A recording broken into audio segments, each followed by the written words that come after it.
In the summer of 2024, we finally arrived in Lofoten, northern Norway. It's a place where the Arctic meets the sea. It's really stunning to see the collision of mountains, fjords, and open sky. The water here goes from deep blue to turquoise, and in summer, it reflects the never-ending daylight. Lofoten was once the heart of Europe's cod fishing industry, and the landscapes here hold stories that stretch far beyond its shores. Here, cod was a religion exported to all over Europe for centuries. This tradition really goes back to the Viking era and lasted until recently.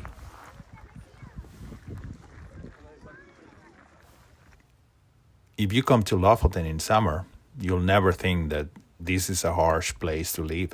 There is so much energy in places like Svolvær, with locals and backpackers alike exploring places, having a nice time.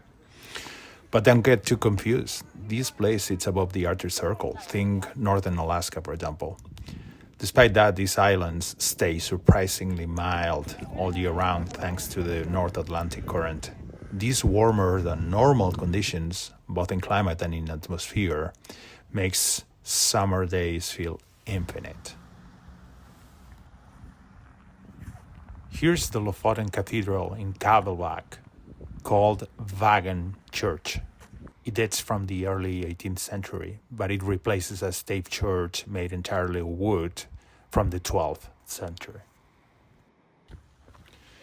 Also, these mild conditions and plenty of fish allowed early Viking settlements to flourish.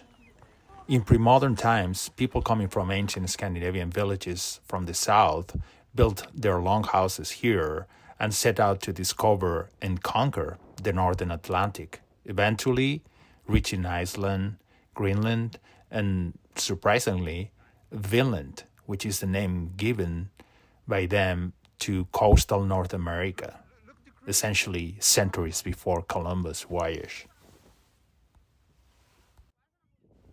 Here, time really bends in summer. You can hike a mountain, go around in the hills, walk along the seashore, explore a small town like Svolvær, and all of these before the sun even thinks about setting because, well, basically it doesn't.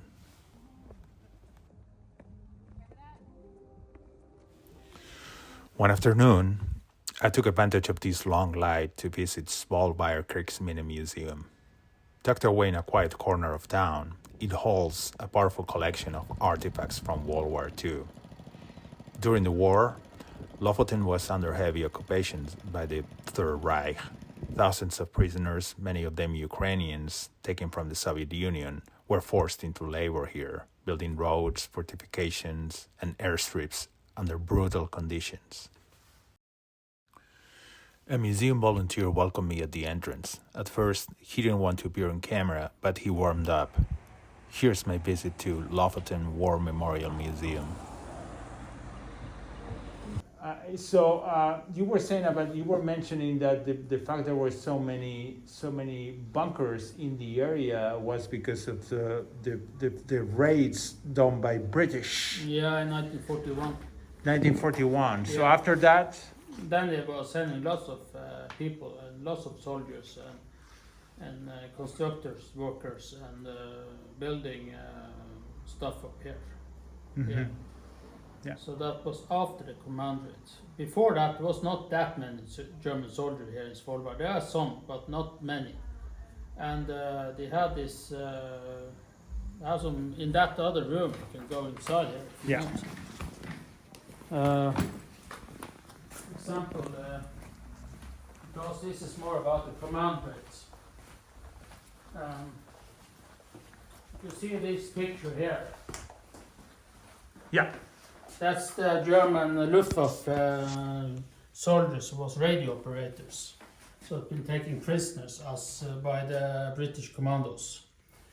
And this picture is in this was actually taken in Kabelbach. in Kabelbach, which is next to. Yeah. This is to the here. building. The standing outside is the Arbeideren. The Arbeideren is not far from the town square in Kabelbach. That's they had a radio station in that building.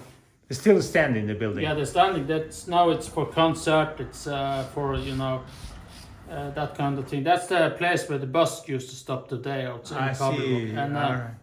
and they had the radio station there. The German, they used to send a weather report.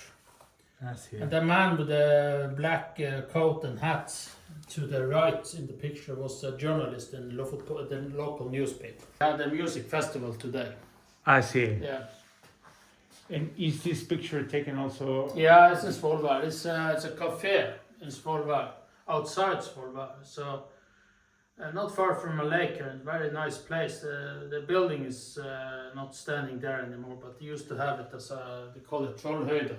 And that was a local cafe that people can go and have buy a drink or. So that's where the German officer have celebrating a birthday for one of the soldiers or some of the officers. Yeah. Those color photos you see there, that's actually colorized. So colorized by William. They are colorized by William, who is very important in this museum, Yes, in the yes. formation of this But museum. some of the color photos, for example this one, you see the man with the Yes. German police soldier, the Filkendahl. That is original color photo. Original color Yeah, photo. it's not colorized. This one is not taken in I Lofoten. don't know where it's taken. Might be probably on the East Front. Yeah. Because it's a German. This is actually a German military police. I think I've seen this picture Yeah, before. This is a very. The military police, like this one, is a character you don't want to mess with. Yeah. There's something powerful in that Yeah, picture. Yeah. Well, And inside the Gestapo office. oh no, I didn't know you could. Inside. I didn't know you could open it. Intimidating and those standing there. Oh. Close the door behind you, then you see the stuff behind you. Also. Okay. Let me see. Oh.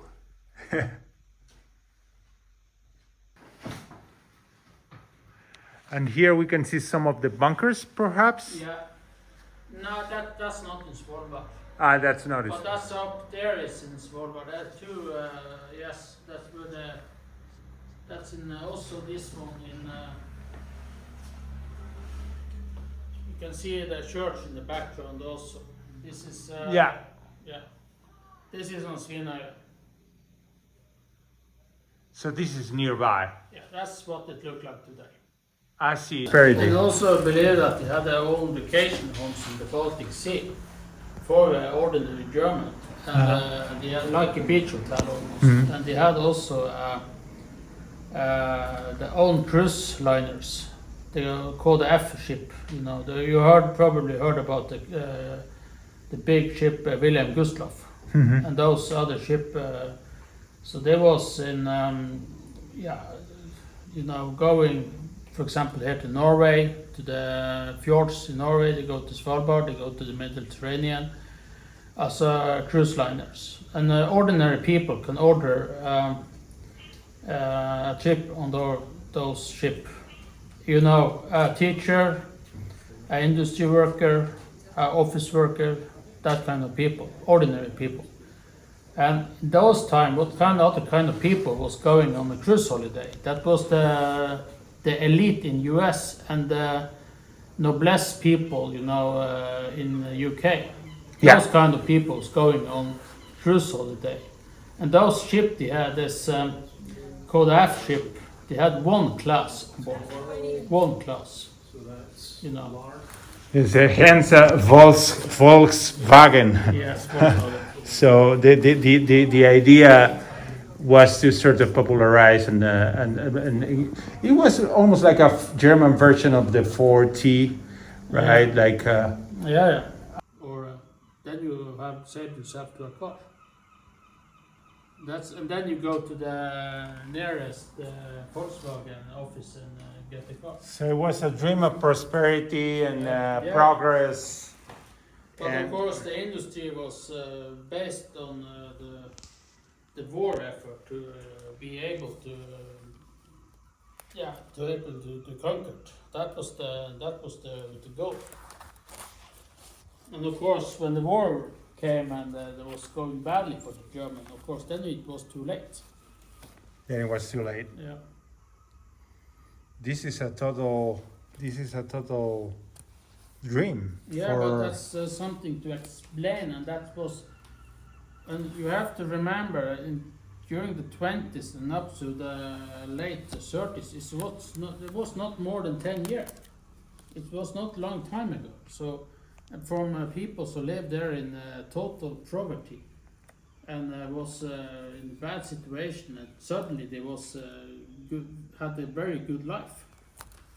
Yeah, so there was this sort of incentive, and Yeah. even very smart people like Albert Speer, the architect of have you read his biography? Yeah, some of it. Yeah, so he basically explains how was it, as you say, it's difficult to, from our moral ground today, we think, no, if we were there, we just would do the right thing and everything would be super clear. Yeah, we believe it. It wasn't black and white, right? No. Especially to people who have probably a very a frame vision of reality, and also they wanted their safety, they wanted their prosperity. At the end, we talked about how difficult it is for people to distinguish between promises of prosperity and what's essentially evil. How many people were enticed all over the Third Reich occupied territories to believe in a dream of dominion, and how many others didn't fall for it. It's a story that, in the end, still affects us. It's a remnant of what was, but also what remains, and why these memories still matter.